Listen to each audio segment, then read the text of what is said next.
बच्चों, मैं सुषमा कुमारी, गांधी प्लस 2 उच्च विद्यालय रामगढ़ की हिंदी की शिक्षिका। बच्चों, आज हम लोग एक कविता पढ़ेंगे जिसका शीर्षक है आत्मकथ। बच्चों, ये कविता जयशंकर प्रसाद की है जो हमारा हिंदी में पाठ 4 में है। बच्चों, इस कविता में हम लोग देखेंगे कि आत्मकथ क्या है। पहले तो आत्मकथ ये शीर्षक है, इसके बारे में हम लोग जाने कि आत्मकथ वाकई में होता क्या है। आत्मकथ यानी आत्मकथा। बच्चों, ये हिंदी की एक विधा है जिसमें आत्मकथा, कहानी, कविता, उपन्यास, जीवनी ये सब होता है। तो इसी में से एक है आत्मकथा। आत्मकथा को ही इसको आत्मकथ्य कहा गया है, यानी कि ये आत्मकथा पूरा नहीं है कि हम अंदर से वो निकली हुई बात ही है कि खुद वो कह रहे हैं अपने बारे में, लेकिन वो आत्मकथा बहुत विस्तार नहीं है, उसकी एक छोटा सा रूप है। तो बच्चों, जीवनी जो होता है, जो किसी के बारे में कोई भी लिख सकता है। जीवनी जीवन के बारे में लिखा जाता है, जिसमें मेरी जीवनी नहीं लिखाई, कोई महान पुरुष, महान व्यक्ति की जीवनी लिखी जाती है, यानी कि किसी की जीवनी कोई भी लिख सकता है, जैसे बापूजी का जीवनी या किसी के भी जीवनी कोई दूसरे व्यक्ति लिखते हैं। लेकिन आत्मकथा वो स्वयं लिखा जाता है। इसमें बच्चों तुम लोग नाम सुने हो, हरिवंश राय बच्चन के नाम सुने हो, जरूर सुना होगा। उनकी जीवनी बहुत ही प्रसिद्ध है, और सिर्फ भारत में नहीं, वो बहुत सारे देशों में प्रसिद्ध है। उन्होंने जीवनी के 4 खंड लिखे हैं, जिसमें वो लिखे हैं नीड़ का निर्माण, फिर 10 द्वार से सोपान तक, बहुत सारे हैं उनका। और इस तरह से वो उनकी जीवनी का 4 खंड है। इसी तरह से लोग अपनी जीवनी लिखते हैं, और उस जीवनी के ही अंतर्गत एक समय, जबकि एक समय होता है, कोई समय होता है कि किसी समय कुछ चीज़ के लिखने का ट्रेंड बहुत चलता है कि वो समय वो चीज़ लिखा जाता है। तो बच्चों, ये आत्मकथ जब जयशंकर प्रसाद जी ने लिखे हैं, उस समय था 1932 में। बच्चों, तुम लोगों ने प्रेमचंद की नाम सुनी होगी, जिनको उपन्यास सम्राट, कहानी सम्राट कहा जाता है। उपन्यास सम्राट, सम्राट मतलब जानते हो कितने बड़े व्यक्ति को, राजा महाराजा को सम्राट कहा जाता है। तो प्रेमचंद जी 1932 में जब वो हंस पत्रिका का संपादन कर रहे थे, उस समय 1932 में वो एक समय था, उसमें वो निकाल रहे थे कि विशेषांक निकाल रहे थे, जिसमें था आत्मकथा लिखने का प्रचलन था। तो साहित्य जगत में जितने लोग थे, सभी ने अपने अपने आत्मकथा लिख करके उस पत्रिका में निकालने के लिए दिए। उसी समय लोगों ने आग्रह किया जयशंकर प्रसाद से कि आप भी अपनी आत्मकथा लिखिए। जब उनको समाज में, साहित्यिक समाज में लोगों ने उन पर दबाव डाला, आग्रह किया या दबाव डाला, जो भी कह सकते हैं, कि आप आत्मकथा लिखिए, तो उन्होंने अपने जीवन की आत्मकथा लिखना नहीं चाहते थे, और उसी में एक छोटी सी अपने मन की व्यथा को, अपने मन के बात को उन्होंने लिखा, और लिख करके 1932 के जो आत्मकथा विशेषांक था प्रेमचंद की हंस पत्रिका का, उसमें ये प्रकाशित हुई थी, है ना। तो इसमें, इस पत्रिका में जो छायावादी कवियों की लिखी हुई बहुत सारी आत्मकथाएं थी, कहानी, कविता, बहुत सारी चीज छपती थी। उसमें जयशंकर प्रसाद की भी ये कविता छपी थी, और उसमें ये छायावादी काल का कविता है। तो छायावादी काल को कहा जाता है अत्यधिक कल्पना का समय, जिसमें कि जितने भी रचनाएं भी है वो अत्यधिक कल्पनाशील है, जिसमें प्यार है, प्रकृति से प्यार है, स्वच्छंदता है, माधुर्य है। तो इन सब लिखा हुआ, इन सब का समावेश उन कविताओं में, कहानियों में, उपन्यास में, आत्मकथा में देखने को मिलता है। और उसी में कवि जब उन पर बोला गया, तो वो अपने आत्मकथा, अपने जीवन के बारे में लिखना नहीं चाहते थे। और बच्चों, एक बार और मैं बतलाती हूँ कि आत्मकथा में है कि अपने जीवन के बारे में लिखा जाता है, उसमें सही गलत, यानी कि हमारे जीवन के हर एक पहलू को, या वो अच्छा है, हमारा सुख है या दुख है, सबको उसमें समाहित किया जाता है, कोई भी चीज़ को उसमें छुपाया नहीं जाता है। तो इसमें कवि कहते हैं कि मैं क्यों अपनी व्यथा, अपनी छोटी सी जिंदगी के बारे में मैं क्यों बताऊं। और ये चूंकि ये अपने जीवन के बारे में लिख रहे हैं, इसलिए एक बात और मैं बतलाना चाहती हूँ कि इनकी विवाह जो हुआ था जयशंकर प्रसाद की, और इनका वैवाहिक जीवन बहुत दिन तक नहीं रहा, बीच में ही मतलब बहुत कम समय में इनकी पत्नी का देहांत हो गया था और फिर ये अकेले थे। तो उन सब बातों को ही मिला करके उन्होंने अपने जो आत्मकथ्य है कविता, उसमें इन्होंने अपने जीवन के दुख सुख को बारे में वो व्यक्त कर रहे हैं और वो इस तरह से है। बच्चों, पहली पंक्ति है, मधुर गुनगुनाकर कह जाता कौन कहानी यह अपनी, मुरझाकर गिर रहे पत्तियां देखो कितनी आज घनी, इस गंभीर अनंत नीलिमा में असंख्य जीवन इतिहास, यह लोग करते ही रहते हैं अपना व्यंग मलिन उपहास। तब भी कहते हो कह डालू दुर्बलता अपनी बीती, तुम सुनकर सुख पाओगे देखोगे यह गागर रीति, किंतु यह कहीं ऐसा न हो कि तुम ही खाली करने वाले, अपने को समझो मेरा रस ले अपनी भरने वाले। यह विडंबना अरी सरलते तेरी हंसी उड़ाऊं मैं, भूले अपनी यह प्रवंचना औरों की दिखलाऊं मैं, उज्जवल गाथा कैसे गाऊं मधुर चांदनी रातों की, अरे खिल खिलाकर हंसते होने वाली उन बातों की। मिला कहाँ वह सुख जिसका मैं स्वप्न देखकर जाग गया, आलिंगन में आते आते मुस्किया कर जो भाग गया, जिसके अरुण कपोलों की मतवाली सुंदर छाया में, अनुरांगनी उषा लेती थी निज सुहाग मधुमाया में। उसकी स्मृति पाथे बनी है थके पंथिक की पंथा की, शिवन को उधर कर देखोगे क्यों मेरी कंथा की। छोटे से जीवन की कैसे बड़ी कथाएं आज कहूँ, क्या यह अच्छा नहीं कि औरों की सुनता मैं मौन रहूं, सुनकर क्या तुम भला करोगे मेरी भोली आत्मकथा, अभी समय भी नहीं थकी सोई है मेरी मौन व्यथा। ये कविता है बच्चों। अब इस कविता के हम लोग एक एक पंक्ति को इसको देखेंगे, इसका भावार्थ समझेंगे। बच्चों, इसमें कवि कह रहे हैं कि मधुर गुनगुना कर कह जाती कौन कहानी यह अपनी। जब उनको लोग कहा कि आप अपनी आत्मकथा लिखे तो उनके मन रूपी भौरा वो अपने जीवन को टटोल रहा है, विचार कर रहा है कि क्या मेरे जीवन में था, कैसे मेरा समय बीता और क्या मैं लिखूं, क्या मैं बताऊं, है ना। तो वो कहते हैं कि मधुर गुनगुना कर कह जाती कौन कहानी यह अपनी, मुरझाकर गिर रही पत्तियां देखो कितनी आज घनी। कि मेरे जीवन रूपी जो इतने जो खुशनुमा मेरा जीवन था, है ना, मन रूपी भावना उसको टटोल रहा है, देख रहा है कि इतनी अच्छी मेरी जीवन थी, उसमें से मानो आज पत्तियां सब मुरझा करके गिर रही। यानी मेरे जीवन में जो खुशी था, जो सुख था, वो मानो कि पतझड़ की तरह आज वो एक एक करके पत्ता मेरा पूरा गिर रहा है। इस गंभीर अनंत नीलिमा में असंख्य जीवन इतिहास, और इस गंभीर अनंत नीलिमा में असंख्य जीवन इतिहास, अनंत मतलब आकाश, नीलिमा आकाश में, इस जीवन में कह रहे कि ये इतिहास में जब मैं लिखूंगा साहित्य, ये साहित्य के संसार में चला जाएगा, और जिसमें कि देखते हैं असंख्य जीवन इतिहास, कितने सारे जीवन इतिहास है लिखा हुआ है, कितने सारे लोगों का। यह लोग करते ही रहते हो अपना व्यंग मलिन उपहास, और अपने जीवन रूपी इतिहास को यानी आत्मकथा को लिख करके लोग अपने ही बारे में अपना मजाक उड़वाते रहते हैं।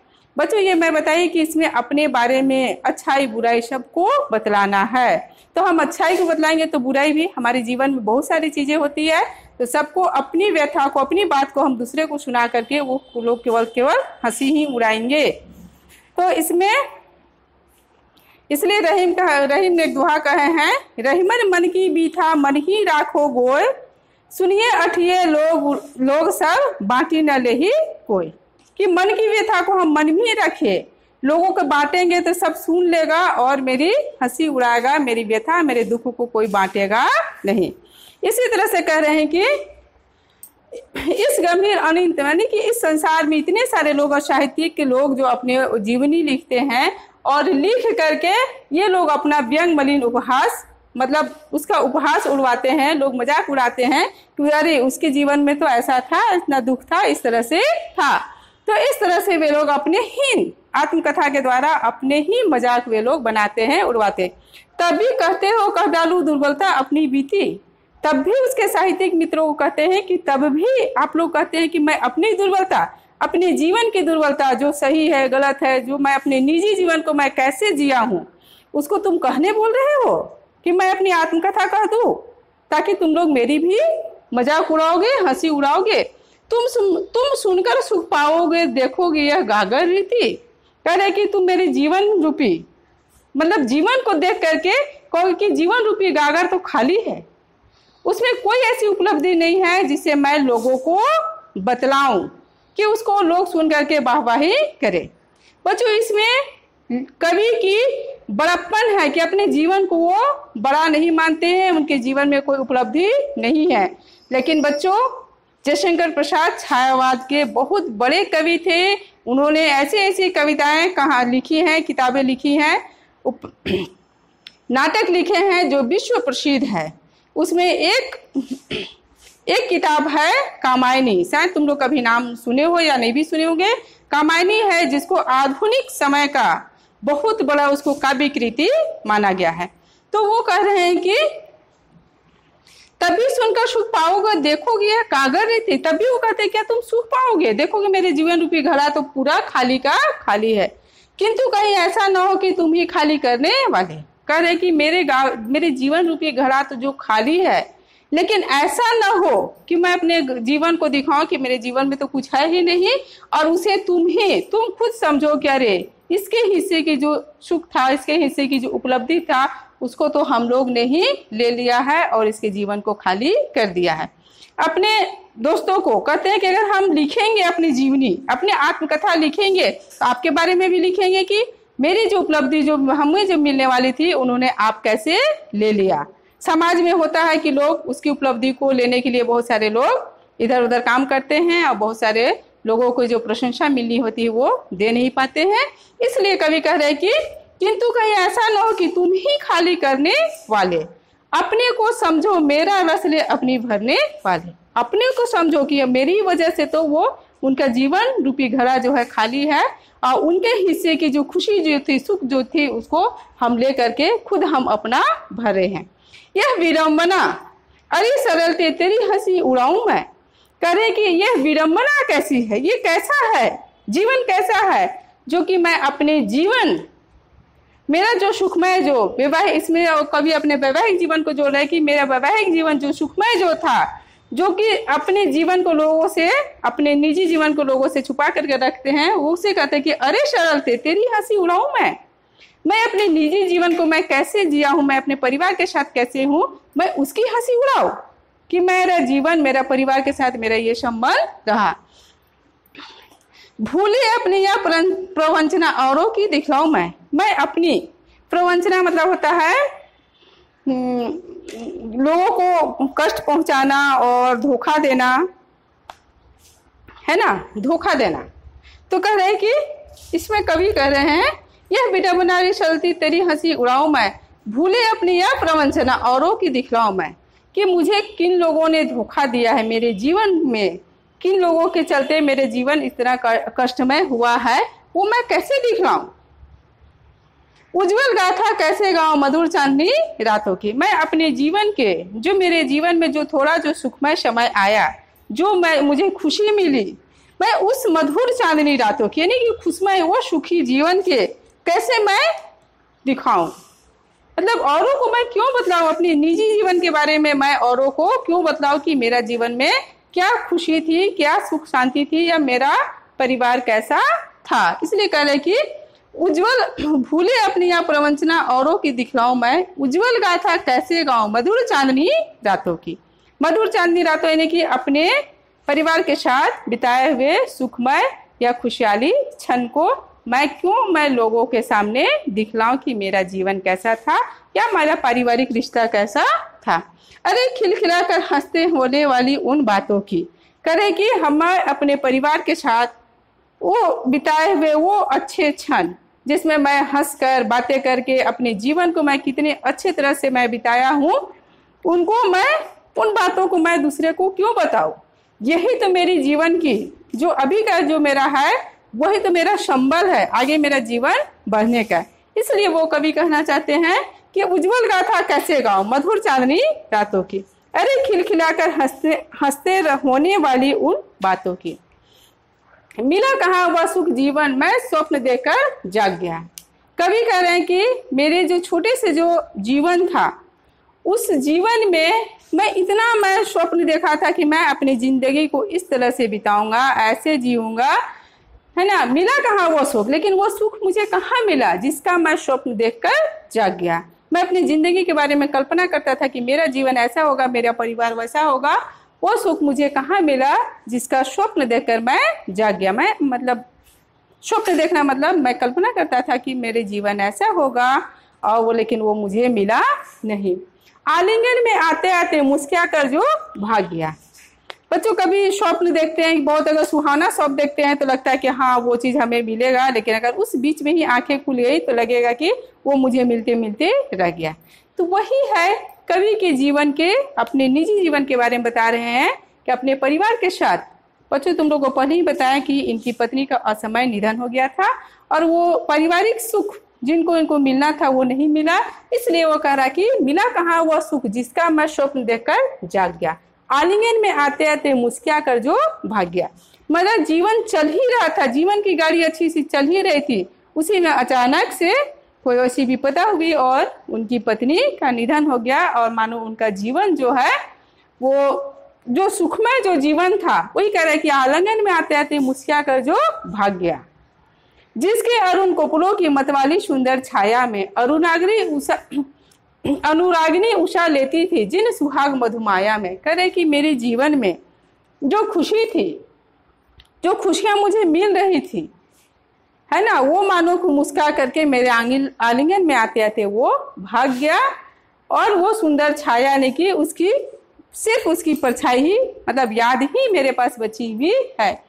अनुरागिनी उषा लेती थी निज सुहाग मधुमाया में।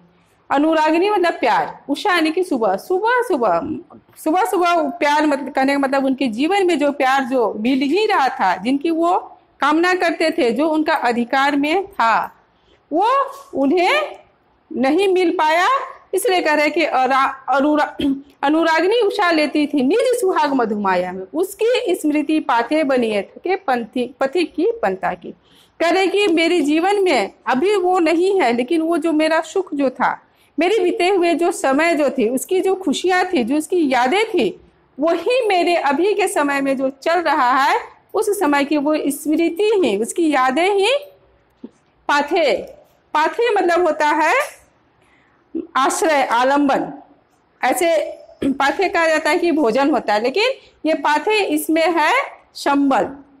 यादें जो है उसकी संबल, उनकी शक्ति बनी हुई थके पथिक की पंथा की। पथिक यानी कि राही, पंथा मतलब रास्ता, कि वो उस जीवन रूपी रास्ता में सिर्फ उनके पास उनके परिवार का सुखमय जीवन का सिर्फ उनके पास यादें ही बची है, और वो यादें ही है जो उनको संबल दे रही है जीवन में आगे बढ़ने के लिए।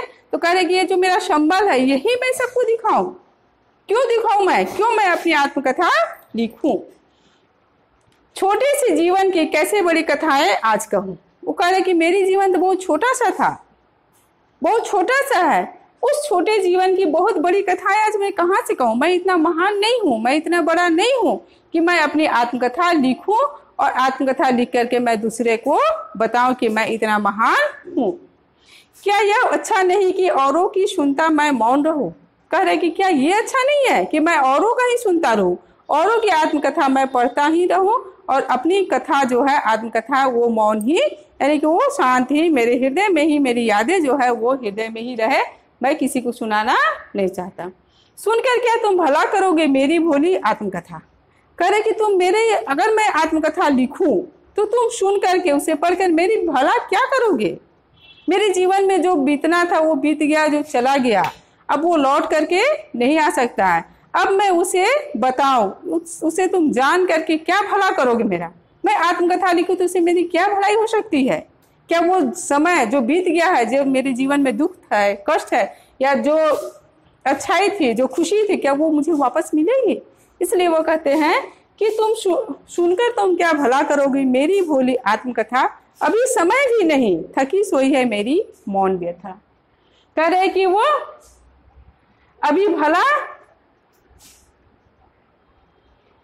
अभी समय भी नहीं, थकी सोई है मेरी मौन व्यथा, कि मेरी व्यथा जो है सोई है, थकी है, मैं उसे और बतलाना नहीं चाहता हूँ। इसलिए वो कहते हैं कवि कि मैं मौन ही रहूं, अभी मेरा समय नहीं हुआ है कि मैं अपनी आत्मकथा को लिखूं और दूसरे को मैं बताऊं। बच्चों इसमें हम लोग देखें कि कवि अपने जीवन के बारे में बतला रहे हैं, और उसमें आत्मकथा वो नहीं लिखना चाहते हैं। इसका सारांश 2 लाइन में यही है कि वो आत्मकथा नहीं लिखना चाहते हैं। वो सोचते हैं कि यदि आत्मकथा हम जब लिखेंगे तो उसमें जो हमारे जीवन की जो उपलब्धि है या जो उपलब्धि जो मुझे मिलने वाली थी वो नहीं मिली है। कहीं ऐसा नहीं कि हमारे साहित्यिक मित्रों को ही वो कष्ट पहुँचे कि उनकी वजह से ही मेरी ये उपलब्धि हमें नहीं मिल पाई है। और ये कथा इतनी भी अच्छी वो तो कह रहे हैं कि मेरी जीवन इतनी बड़ी नहीं है कि मैं अपनी आत्मकथा लिखूं, और वो चाहते हैं कि मैं दूसरे के ही आत्मकथा को पढूं, देखूं और मैं अपनी आत्मकथा यानी कि मैं अपनी कथा को छोड़ दूं। और ये कहते हैं कि इसमें कि मैं अपने आत्मकथा यदि मैं लिखता हूँ तो तुम क्यों मेरी बीते हुए समय को, मेरे जो कष्टदायक जो जीवन है उसे उधेड़ करके तुम देखना चाहते हो। वो इसलिए वो आत्मकथा नहीं लिखना चाहते हैं। बच्चों, आज का वीडियो में इतना ही, आगे फिर हम लोग मिलेंगे।